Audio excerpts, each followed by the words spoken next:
今回紹介するスレは、ワンピースのゾッとするような考察に対する読者の反応です。それでは本編へどうぞ。スレタイの通り、なんかゾッとするようなワンピースの考察が知りたい気分なので教えてほしい。街道線で実はルフィは丸んでる的なの？ルフィ街道線で丸んでる説は内容だけでもめちゃくちゃ怖かったけどなんか妙にありそうな感じが余計に怖い。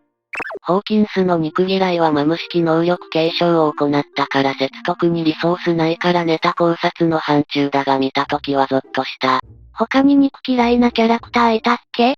これいなかったらやばいな。スムージーか？ドレイクのお父さんが急に叫びたりの海賊になったのはフレバンス殲滅に関わって心が折れたから。ローのパン嫌いはフレバンスの戦時中パンしか食べるものがなかったから説とか？あと白煙病患者の肌を思い出すから嫌い説もあるけど、手配書がルフィじゃなくてニカっていうのもルフィの丸を暗示してるんじゃないかとか言われてて泣いた。考察ではないような気もするけど描写からおおよそ察せられるリンリンのカニバリズム一応、白ひげからグラグラの能力を奪った黒ひげの考察にもつながる。そこまでじゃないかもしれないけどドレイクの卵嫌いは父のうさばらしで卵投げつけられたことが何度もあったからじゃないかってのもあったな。なんかこのスレノース4コンプしそうなんですがそれは。だってノースだけ闇の深さが他の海と比べて段違いだし。オペオペがホーキンスと、ドレイクがサンジと繋がればノース4で無限ループできるなというアホな考えが浮かんだ。どっかでホーキンスが海賊になる羽目になったのはドレイク父の海賊活動で住んでいた場所被害受けたんじゃないかって考えみたのを思い出した。ソラさんがフレバンス出身とかどうです？ソラさんが先天的に白煙病にかかってた子供にも遺伝するからジャッジは子供たちの肉体改造を強行したとか。ルフィ丸んでるは言われてみればダシ丸は人の感性に説得力出てやばい。本当は白馬が原因で追放説はよく見るけどこれはちょっと想像してなかったしワンチャンありえそうなのが怖い。これとホーキンスカニバ経験ある説で思い出したけど白馬がなぜか鉱物設定されてて、それもレバーなのがなんか意味深な気がしてきて怖くなった。レバーはちゃんと血抜きしてない土地の味がするっていうからね。兄折だけど血の海を見せてやるってセリフあるんですよねあいつ。言うて白馬の言動は節々に結構自我理性感じるんだよなハーフ&ハーフ状態の時とか。白馬が乖離性同一性障害じゃなくて呪いだったなら、レバー好きなのは意味ありそうだな。ジャカのジャッカルは歴史では死肉を漁るジャッカルの姿から、死に関係する神と結びつけられると言われててあくまでも乖離性同一性障害で通すとしたらだけど、キャベツがバラ食ってるのってある意味移植症みたいなものだと思う。白馬の時でも移植症の面が強く出て結果的にカニバリズムに走るとかかな？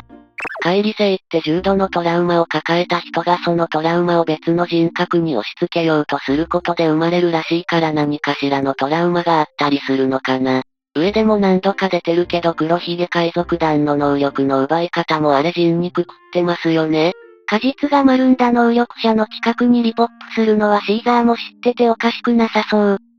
明らかに人数多い上にシーザーの結託してる街道マムが純粋な能力者集められてなく最古集団の黒ひげ海賊団だけができる方法はマジでカニバぐらいしか浮かばんのよな。黒ひげが隠し持ってた果実にグラグラ吸わせてゲットするだけならわざわざ黒い布かぶせてもったいぶる必要ない。あいつの性格なら白ひげ海賊団や海軍たちにグラグラの実見せつけてから食いそうそしてそこに頭がかけて全面ズタズタの親父がおるじゃろ？サッチの時に能力奪うやり方を偶然知った確証はまだ持ててなくて若干ギャンブルのつもりで白ひげのところ行ったけど今度も奪えて確信って流れ。最悪サッチも被害に遭ってるんじゃ。書いてて思い出したけど作中で明確に能力奪ってる黒ひげと私有の好きな食べ物ってケバブとビーフステーキレアやんけ。サッチが闇闇すでに食ってて丸した後サッチごと食ったのかT1。どうして譲ってもらわなかったのかとか身だけ奪わなかったのかとか言われてるのが解決しちまうなこれ。サッチが先に口にしてしまってしゃあねえ丸ナスカをやるかやらないかで言ったら確実にやる男だよ黒ひげは。マリーゴールドが太ったのは、天竜人に抑圧されたせいで男の目を引く自分の容姿を損ないたかったからとか。は SBS でちゃんこ食って鍛えたからですって明言されてるんやけどなブヘヘヘヘ。食べまくった料理がちゃんこ鍋なのがさ。なんならデッケンも環境考えると代々食っててもおかしくないんだよな。アラバスタがジャッカルとハヤブサ継承してるっぽいしサラサラの実の例もあるからリポップ先の制御技術もありはするんだろうが。森屋様がマルタイに他人の影入れたら動くわっていうバグみてえな運用を思いついたのはマルンだ仲間をどうにか生き返らせることができないか能力で試してたら発見したって説。月光海賊団時代はゾンビ使ってなさそうだもんな。考察ではないけれど世界最高峰レベルになると天竜人に目つけられて変われるから真っ当なところより海賊とかに支援してもらった方が自由にやれるよねって話がゾッとした。アンちゃんとかカリーナは割とアウトローな感じだけど歌は目つけられちゃったし。ホーキンスは占いの能力は自前っぽいにもかかわらず、わらわらの能力に占い前提の仕様が含まれてて妙に複雑。占いと能力が別なの初めて気づいたどういう関係なのか全然わからん。もろもろの暗い妄想を吹き飛ばすためにホーキンスは生きてもっかい出てきてくれ出てきたらドンテンの過去出される可能性もあるが。わらわら人形呪い占いって連想ゲームしたのかねブラキオサウルスとはみたいに想像力が物を言う世界だからな。スムージーは果物や野菜が好きなんだなってなるけどホーキンスって言われるとってなるな。あいつ好物もフォーチュンクッキーでホーキンス要素に必要不可欠な占い入れてるから嫌いな食べ物にもそういうメタな理由あるんじゃって勘ぐるわ。ビッグマム海賊団が綺麗に食べ物系の能力者集められてるのはシトロ以前にその能力持ってるやつをククククの力で食べ物にして食わせてる説もどっかで見たことある。フランキーが今後プルトンになるんじゃないかって考察？妄想は怖かった何かあった未来の姿がそれって。まあめっちゃ楽しそうだったし怖くはないかな。なんかにカルフとブルックのコマが構図が似てるからなんとかみたいなやつ怖かったような。最近見かけたのはシャンクスが東の海に滞在してたのはロジャーの子供エースを探してたからじゃないかって説かな。ガープがシャンクスたちと鉢合わせしてないこと、ニアピンしてること含めてなんかありそう程度の話だが、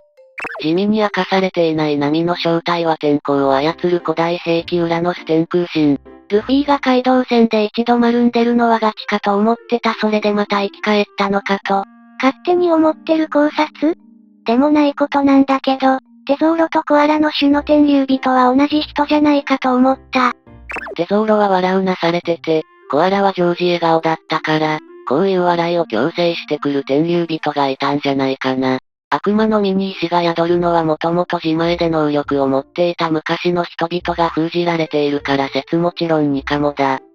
これの類似でミスゴールデンウィークみたいな特殊能力持ちの人は丸んだら悪魔の実になる、みたいなのもあった記憶。自前の特殊能力持ちって少ないけどそこそこいるよね。それでいくとルナーリア族がメラメラとかの素体ってのもありえそう。黒ひげ海賊団の丸番線システムはまんま白ひげ海賊団リスペクトだと気づいた時はお前どの面下げてとゾッとした。YouTube で見た話。空白の100年の間に起きた戦争で滅んだ国の民の個人個人の能力が身に宿り悪魔の実となったっていう説。和の国の人って身の能力を妖術って呼ぶからもともと身の能力と名乗ることないからな実を食べたって話すことはあるけど。ローが届けた心臓に能力者が混じってればワンチャンカニバ継承できるかな。ゾッとする考察というとやっぱカニバの話になるよな実際に一人やってるから特に。ちょいスレチかもだが最近悪魔の実は想像の力であんことこんなことできるって考えが重要って説よく見かけるよね下手に常識に引っ張られたら弱い。つまり悪魔の実の正体はその精神を閉じ込められた命の果実だということ？黒ひげ海賊団ネタだとデボンがあまりにマネ上位互換すぎる服装込みで化けられる上にゾーンの身体能力とタフさ付きから縛りとして死者にしか化けられない説。ちなみに元ネタのキュービの狐は丸人のドクロを使って化ける伝説があるとかなんとか。わざわざバージェスがナイフ使って丸して奪ってやるゴムゴムの実って言ってるのが気になる。能力者の悪魔の宿った身体の一部にかの能力が心臓の鼓動から発動したから心臓さえ切り取れれば悪魔の実の能力を果実に宿らせずに保管できたりするのかな？イムを並べ替えると海になるらしいが実はナミってイム様の娘だったりしないか？天候を感じ取れる力もあるしなんかありそうなんだよな。イム海並うまい確かに。最後までご視聴いただきありがとうございました。皆さんは今回のスレについてどう思いましたか？ぜひコメント欄で教えてください。これからもワンピース反応集投稿していくのでチャンネル登録、高評価よろしくお願いします。